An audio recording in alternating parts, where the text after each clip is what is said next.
Hello, today we will do body covering. What do you mean by body covering? This is a continued part of the first lesson in the page number 5. Okay, what do you mean by body covering? Body covering means in our body, if we take, so our body has been covered with skin, yes? So why is our body covered with skin? To protect the internal organs, what do we have? Our body has been covered with skin. Likewise, even animals will have their body coverings. So how do they have their body? What do they have their body coverings? Let us start from birds. So birds has their body covering with feathers. Feathers, you know what is feathers? It helps them to keep warm and it helps them to fly. Okay, so the bird's body is covered with feather to keep them warm and which helps them to fly. Can you see a picture here in the page number 5? So the bird is there. So you can see the body of bird has been covered with feathers to help them to maintain the temperature and also help to fly. Okay, now next we will see what is the body covering of animals. So when it comes to animals body has been covered with a thick layered skin of fur. So if you see sheep and goat and cow, the skin of the animals will be very thick. So it also helps them to keep the temperature moderate and which supports the body to help them to cope up with the temperature. Okay, so the body of the animals will help them to keep warm also. Okay, as we wear clothes, animals do not wear clothes, right? So the body is the natural clothes it has provided with. Now you can see an animal here. Okay, so it has been covered with fur. They have clearly highlighted fur here. And when it comes to reptiles, what are reptiles? Snake, lizards, so crocodiles, those are called reptiles. So when it comes to reptiles, they have a skin which is covered with scales. Scales means on a fish body we can see the scales, right? Likewise, they do have a scale kind of skin covering which helps them to move on the floor. So the snake doesn't have legs, so it will crawl. The scale-like skin will help them to crawl on the floor and helps them to loss of water from their body. Okay, so you can see here the scales has been highlighted for snake. And there are another kind of animals, shell covered animals. So if you see the turtle or a tortoise, so the body is always covered with a shell. So why it is covered with the shell? To avoid any danger, if any danger comes to the animal, it will hide behind the shell. So it will protect itself from the shell. The shell will be very hard. It will be very hard to break also.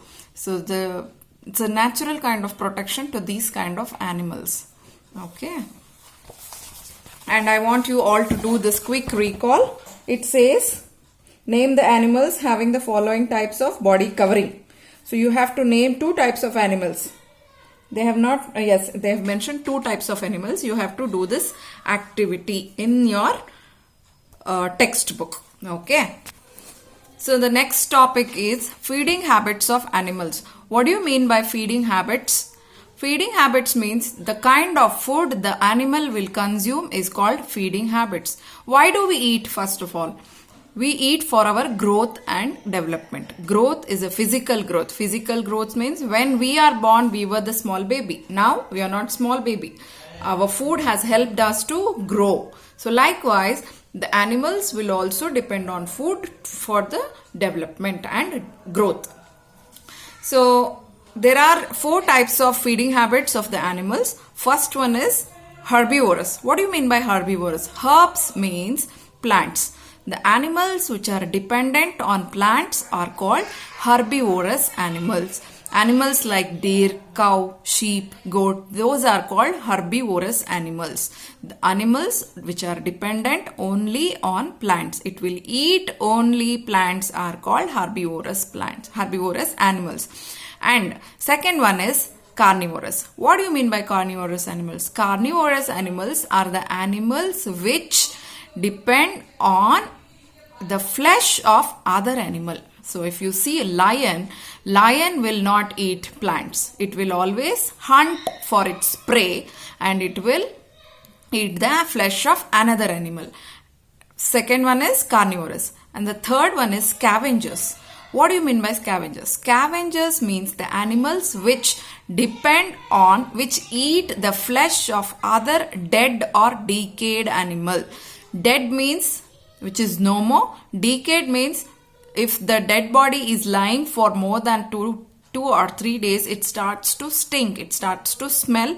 So those kind of animals will be eaten by fox, jackal, crow. So those kind of animals. So if you see a rat is lying on a road, the crow will pick it up and it will go, right? So it is eating the dead animal. So likewise, scavengers will eat the animal of, it will eat the flesh of another dead or decayed animal. Next comes omnivorous. What do you mean by omnivorous? Animals which eat both plants and flesh of another animal are called omnivorous. We human beings, we do eat plants and we do eat other animals like sheep and goat, right? So we are also omnivorous. Bear and dog, crow. So those kind of animals will eat plant and as well as a flesh of another animals. So these are the feeding habits. And I want you to do this activity in page number 7. So I have done first one for you.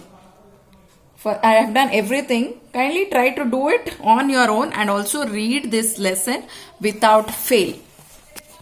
The next topic of ours is the breathing organs in animals. So we do breathe, right? The oxygen is inhaled and carbon dioxide is exhaled. We take in oxygen and we exhale carbon dioxide. In the same way, animals will also inhale and exhale oxygen and carbon dioxide. So let us see how insects, birds, animals and amphibians will do the breathing activity. When it comes to insects, do they have nose? No. Insects doesn't have nose.